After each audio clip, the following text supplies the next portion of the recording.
सर्वांना नमस्कार. DM reality check या आपल्या यूट्यूब चॅनलमध्ये तुमचं पुन्हा एकदा स्वागत करतो.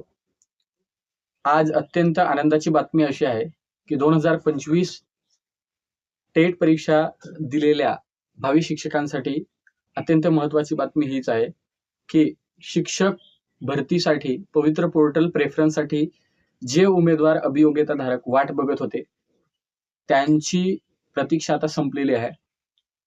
आजच एक न्यूज बुलेटिन पवित्र पोर्टलला आलेलं आहे आणि त्यामध्ये 6 ऑगस्ट ते 11 ऑगस्ट या दिवसांमध्ये तुम्हाला प्रेफरन्स लॉक करायचे आहेत.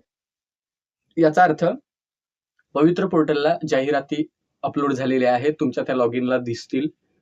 तुम्ही प्रेफरन्स लॉक करा, व्यवस्थित करा. प्रेफरन्स कसे लॉक करायचे याच्यावरती मी व्हिडिओ बनवणारच आहे, परंतु आजचं जे काही न्यूज बुलेटिन आलेलं आहे त्या न्यूज बुलेटिन मध्ये नेमकं महत्वाचे पॉइंट्स काय आहेत ते आपण या व्हिडिओच्या माध्यमातून बघणार आहोत.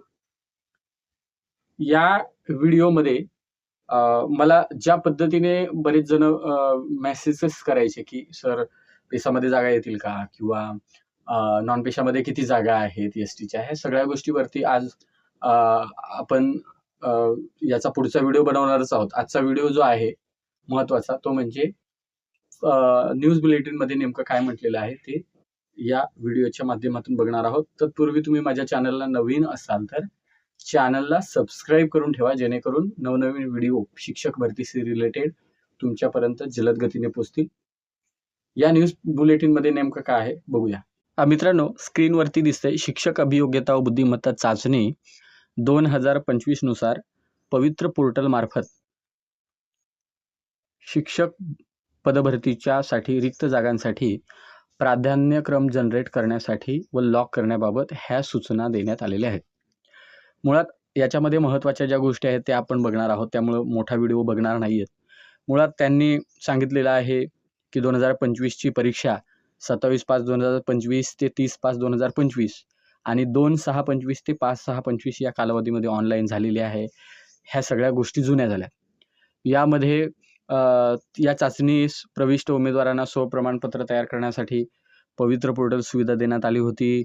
सगळ्यांनी जे या शिक्षक भरतीमध्ये इच्छुक आहेत त्यांनी स्वप्रमाणपत्र पवित्र पोर्टलला भरलेलं आहे. त्याची सेल्फ कॉपी जी आहे ती तुमच्याकडे आहे. उमेदवारांना तशी सोय उपलब्ध करून देण्यात आली होती. आता महत्त्वाचं जे काय आहे की उमेदवारांनी पोर्टलवर उपलब्ध करून दिलेल्या जाहिरातीचा काय करायचा आहे, अभ्यास करायचा आहे. आता सुरुवातीला मेन महत्त्वाची मुद्दा जो आहे तो म्हणजे हाच की उमेदवारांना प्राधान्यक्रम जनरेट करण्याची सुविधा 6/8/2026 पासून उपलब्ध करून देण्यात येत आहे. पॉइंट नंबर 5, पहिल्यांदा काय करायचं आहे, पवित्र पोर्टलवरती ज्या जाहिराती आहेत त्याचा अभ्यास करा. सदर जाहिराती उमेदवारांना होम पेजवर डाउनलोड या मेनूमध्ये पाहता येतील. मुलाखतीशिवाय किंवा मुलाखतीसह, मुलाखतीशिवाय म्हणजे जिथे इंटरव्ह्यू नाही, मुलाखतीसह म्हणजे जिथे मुलाखत घेऊनच तुमची निवड होईल, तुम्हाला नियुक्ती दिली जाईल. या दोन्ही प्रकारच्या जाहिराती स्वतंत्र दाखवण्यात आलेल्या आहेत. 6वा मुद्दा आहे, उमेदवारांना लॉग इन केल्यानंतर जनरेट प्रेफरन्स या मेनूचा वापर करायचा आहे आणि मगच प्राधान्यक्रम जनरेट केल्यानंतर जनरेट झालेल्या प्राधान्यक्रमांबाबत आवश्यक ती खात्री करायची आहे. 7, मुलाखतीशिवाय व मुलाखतीसह या दोन्ही प्रकारच्या पर्यायांसाठी पात्र उमेदवारांना प्राधान्यक्रम जनरेट होतील. या दोन्ही प्रकारच्या नियुक्तीचे प्राधान्यक्रम जनरेट करायचे आणि त्यानंतर ते लॉक करायचे आहेत. 8, हा जो काही कालावधी आहे तो कालावधी आहे जो उमेदवारांना प्राधान्यक्रम जे लॉक करायचे आहेत ते लॉक तुम्ही करू शकता 6 ऑगस्ट 2026 ते 11 ऑगस्ट 2026 असा हा कालावधी आहे. याच कालावधीमध्ये तुम्हाला प्रेफरन्सेस लॉक करायचे आहेत. कुणीही शेवटच्या तारखेची वाट बघू नका, तारीख वाढेल याचीही वाट बघत जाऊ नका. तुम्हाला जसं शक्य आहे त्या विहित मुदतीमध्ये काय करायचं आहे, प्रेफरन्सेस लॉक करायचे आहे. 9, उमेदवारांनी सांगितलं आता मी की विहित मुदतीत करायचं आहे. यामध्ये पवित्र पोर्टल मार्फत मुलाखतीशिवाय पदभरतीच्या नियमित फेरीची कार्यवाही सर्वप्रथम होईल. म्हणजे पहिली जी कार्यवाही होईल पवित्र पोर्टलवरती ती मुलाखतीशिवाय, म्हणजे जिथे मुलाखत नाही त्या निवड याद्या पब्लिश होतील. त्यानंतर या ठिकाणी शासन निर्णय जो आहे 2/4/2026 यामध्ये टेट चाचणी परीक्षेतील गुणच मुलाखतीशिवाय व मुलाखतीसह यासाठी ग्राह्य धरले जातील आणि त्याच उमेदवाराची मेरिटच्या धर्तीवरती शिफारस केली जाईल. आता यामध्ये त्यांनी मेन्शन केलंय 12व्या मुद्द्यामध्ये की प्रेफरन्सेस लॉक करणं हे बंधनकारक आहे. दोन्ही प्रकारचे मुलाखतीशिवाय पण आणि मुलाखतीसह हे दोन्ही प्रेफरन्सेस लॉक करणं बंधनकारक आहे. मुलाखतीशिवाय या निवडीच्या प्रकारासाठी उमेदवारास त्याच्या सोयीनुसार उपलब्ध प्राधान्यांपैकी जास्तीत जास्त 100 प्राधान्यक्रम लॉक करता येतील. म्हणजे जिथे मुलाखत नाही, मुलाखतीशिवाय विदाऊट इंटरव्ह्यू ज्या प्रेफरन्सेस आहेत ते तुम्हाला 100 जेवढ्या जाहीर येतील त्यापैकी 100 प्राधान्यक्रम तुम्हाला त्या ठिकाणी काय करता येतील, लॉक करता येतील. तशीच याच्या अगोदर शासन निर्णय ऑलरेडी आलेला आहे. त्यानंतर मुलाखतीसह म्हणजे जिथे इंटरव्ह्यू होईल तिथे 50 प्राधान्यक्रम लॉक करता येईल. म्हणजे टोटल 150 प्राधान्यक्रम तुम्हाला देता येऊ शकतात. विदाऊट इंटरव्ह्यू 100 आणि विथ इंटरव्ह्यू 50. उमेदवारांनी पोर्टलवर स्वप्रमाणपत्रामध्ये नमूद केलेल्या माहितीनुसारच प्राधान्यक्रम तुम्हाला जनरेट झालेले आहेत तशा पद्धतीने द्यायचे आहेत. जे उमेदवार प्राधान्यक्रम जनरेट करून लॉक करणार नाहीत ते उमेदवार निवडीच्या टप्प्यावर बाद झालेले असतील, त्यांचा कुठेही विचार होणार नाही. बरेच जण काय करतात की मी जनरेट करून ठेवतो, प्रेफरन्सेस जनरेट करून ठेवतो आणि नंतर लॉक करेन, आणि बरेच उमेदवार जे आहेत ते लॉकच करत नाही आणि ते या प्रक्रियेतून बाद होतात. आणि म्हणून दोन महत्त्वाच्या गोष्टी आहेत, म्हणजे प्रेफरन्सेस जनरेट करायचे आणि ते लॉक सुद्धा करायचे आहेत. ज्या वेळेस तुम्ही ते लॉक कराल त्याच वेळेस तुमचं जे काही प्रेफरन्सेस सबमिट होतील ते तुमच्या विचारात घेतले जातील. जर तुम्ही प्रेफरन्सेस जनरेट केले पण लॉक केलं नाही, बाद होणार. 15व्या पॉईंटमध्ये त्यांनी केलं आहे की प्राधान्यक्रम जनरेट करण्यापूर्वी, लॉक करण्यापूर्वी उमेदवारांनी आपलं जे शैक्षणिक, व्यावसायिक किंवा इतर जे काही अर्हता आहे ते प्राधान्यक्रम जनरेट झालेले आहे की नाही याची खात्री करायची आहे. काही तांत्रिक बाबी जर असतील तर स्वप्रमाणपत्र चुकीची माहिती नोंद केल्यामुळे जनरेट झालेले प्राधान्यक्रम उमेदवारांच्या शैक्षणिक व व्यावसायिक अर्हतेशी सुसंगत नसतील तर असे प्राधान्यक्रम उमेदवारांनी लॉक करू नये. म्हणजे एखादा 1 ते 5चा उमेदवार असेल आणि सेकंड पेपर पासआउट नसेल, त्याची तर पवित्र पोर्टलला तशी नोंदही केली नसेल, पण तरीही तुम्हाला तसे प्रेफरन्सेस दिसत असतील तर ते तुम्ही द्यायचे नाहीयेत.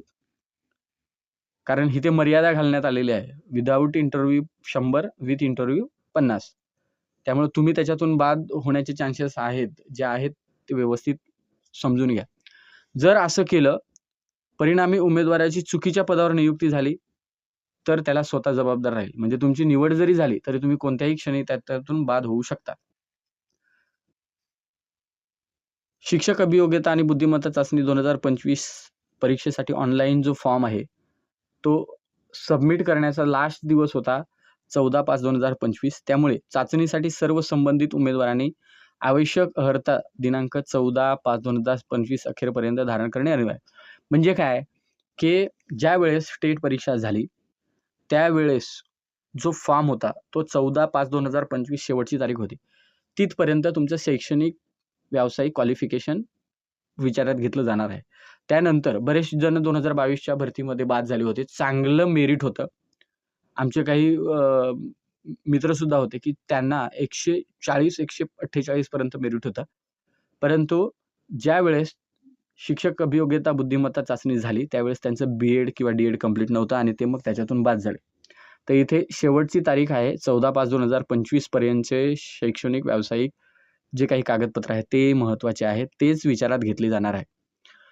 परंतु महाराष्ट्र राज्य परीक्षा परिषद पुणे यांनी 25/9/2025 पर्यंत व्यावसायिक अर्हता प्राप्त केलेल्या उमेदवारांना विचारात घेण्यात आलेला आहे.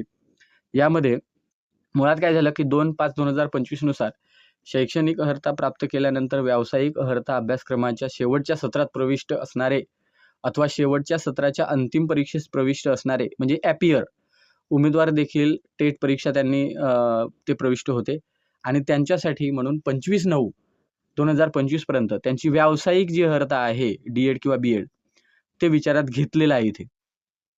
उमेदवारांनी 14/5/2025 अखेरपर्यंत धारण केलेली शैक्षणिक अर्हता विचारात घेतली जाईल आणि 25/9/2025 पर्यंत व्यावसायिक अर्हता विचारात घेतली जाईल. हे दोन्ही विषय क्लिअर आहेत, आपण मागेही केलं. जाहिरातीतील आरक्षण, इयत्तांचा गट, विषय यांचा एकत्रित विचार करून उमेदवारांस त्यांच्या लॉगिनवर प्राधान्यक्रम देण्यासाठी रिक्त पदांची यादी उपलब्ध झालेली आहे. सदर रिक्त पदांच्या यादीतून उमेदवारांना तुमचे प्रेफरन्सेस जनरेट करून लॉक करा आणि निवड प्रक्रियेमध्ये गुणवत्तेच्या आधारेच नियुक्ती होणार आहे. 19वा मुद्दा असा आहे की बरेच जण प्रेफरन्सेस लॉक करतात, जनरेट करतात आणि लॉक केल्यानंतर त्यांना प्राधान्यक्रमामध्ये जर बदल करायचा असेल तर पूर्वी जनरेट केलेले प्राधान्यक्रम डिलीट करून विहित मुदतीत प्राधान्यक्रम पुन्हा जनरेट करून लॉक करता येतील. सबब उमेदवारांनी आपली अर्हता विचारात घेऊन काळजीपूर्वक प्राधान्यक्रम लॉक करावे.